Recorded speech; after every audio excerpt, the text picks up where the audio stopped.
Hello à tous, donc aujourd'hui on se retrouve pour présenter le carnet de voyage qu'on propose à tous nos voyageurs. Donc c'est un carnet de voyage qui se trouve sur Notion, c'est une application dans laquelle on va pouvoir organiser tout ce qui est itinéraire, restaurant, logement et tout rassembler au même endroit de manière digitale. Comme ça tu pourras le transporter de partout pendant ton voyage et avoir tout de manière interactive. Donc on se retrouve sur Notion, c'est une application qu'on a choisie pour organiser nos voyages. Donc là c'est un exemple d'un voyage avec un couple qui part en Thaïlande. Bien sûr il est propre à ce couple et les itinéraires sont 100% personnalisés en fonction des envies, des besoins de la personne. Et donc ce voyage a été adapté à leur personnalité et à leurs envies. On a décidé de répertorier tout l'itinéraire. On a le compte à rebours pour savoir quand est-ce que vous allez partir. Sur la gauche, on a un menu qui va répertorier tout ce qui est transport, logement, restaurant, activités. Ici au milieu, on retrouve la carte Google Maps où on va avoir tout le trajet que la personne va pouvoir faire sur place. Et à droite, on a les tips que nous on donne. C'est des conseils de terrain avant de partir et également sur place pour savoir quoi faire. Donc par exemple, dans les tips, avant de partir, on va vous donner le détail, comment préparer le visa, le passeport, le permis international, également les vaccins à faire avant de partir en Asie, c'est très important, les applications à télécharger et également comment prendre une carte SIM en Thaïlande.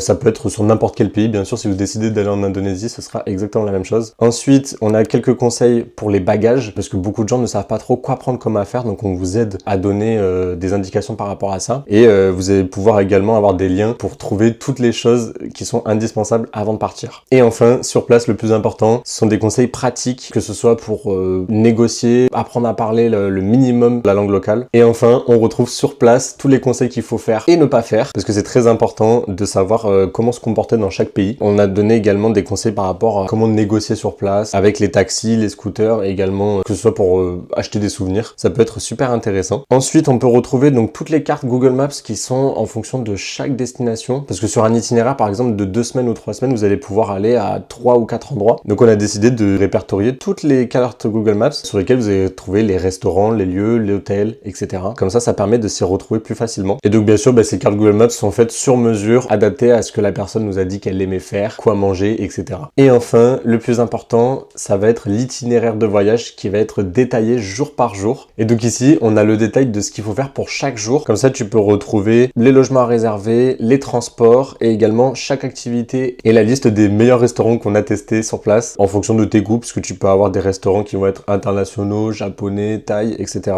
Et avec bien sûr une petite description pour savoir quoi faire sur l'île et également des tips qu'on peut donner en fonction de chaque endroit. Et enfin en dessous, tu as la même chose en fait, mais de manière imagée. Comme ça au moins ça peut te donner envie par exemple pour les plats ou les activités à faire. Bien sûr rien n'est obligatoire. Donc tout est détaillé en fait sur le Notion. Comme ça au moins tu peux t'y retrouver jour par jour. Et enfin dans la case menu qui répertorie tout ce qui est transport, logement, restaurant, c'est la même chose mais en fonction de chaque thématique. Donc par exemple là sur les logements, on va retrouver la liste de tous les endroits dans lesquels tu peux dormir durant ton voyage avec le prix, le lieu, la date et également le lien de réservation sur Agoda, Booking, Airbnb. Comme ça tu pourras réserver tout en avance et arriver tranquillement et juste profiter de tes vacances. Donc voilà, c'est tout pour ce tuto. N'hésite pas à m'envoyer un message que ce soit sur WhatsApp ou Instagram si jamais tu as besoin d'informations supplémentaires et je te souhaite un très bon voyage.